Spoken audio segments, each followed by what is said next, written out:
ಮಗ ಕುಡಿಯೋಕ್ ಸ್ವಲ್ಪ ನೀರು ತಗೊಂಬ. ಯಾಕೆ ಮಗ ಹಾಗೆ ನೋಡ್ತಾ ಇದೀಯಾ? ನಾನೇನ್ ನಿಮ್ಮನೆ ಕೆಲ್ಸದೋಳ ಇಲ್ಲ ನಿಮ್ ತಮ್ಮನ? ನೀವ್ ಕರೆದ ತಕ್ಷಣ ಓಡ್ ಬಂದು ಕೊಟ್ಬಿಟ್ಟು ಕೈ ಕಟ್ಕೊಂಡು ನಿಂತ್ಕೊಳಕ್ಕೆ.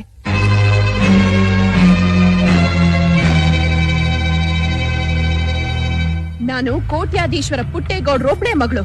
ಚಿಟ್ಕೆ ಹೊಡೆದ್ರೆ ನನ್ ಸುತ್ತ 100 ಜನ ಬಂದ್ ನಿಲ್ತಾರೆ. ನನ್ನನ್ ನೋಡಿ ನೀರ್ ತಂದ್ಕೊಡು ಅಂತ ಕೇಳಕ್ಕೆ ಎಷ್ಟು ಧೈರ್ಯ ನಿಮ್ಗೆ?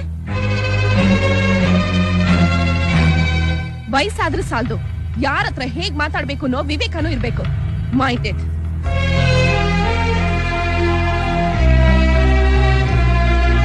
ಅದೇನೋ ಮಾತಾಡ್ಬಿಡ್ತು. ಮನೆಗೆ ಹೊಸ್ತಲ್ವಾ, ನೀವ್ ಅದನ್ನ ತಪ್ಪಾಗಿ ತಿಳ್ಕೊಬೇಡಿ. ಇದ್ರಲ್ಲಿ ತಪ್ಪಾಗಿ ತಿಳ್ಕೊಳ್ಳೋದು ಏನಿದೆ ಸೋಮಣ್ಣ? ಅವಳು ಓದಿರೋ ಹುಡುಗಿ, ಅವಳು ಸರಿಯಾಗಿ ಹೇಳಿದಾಳೆ, ನಮ್ಗೆ ಅರ್ಥ ಆಗಿಲ್ಲ ಅಷ್ಟೇ.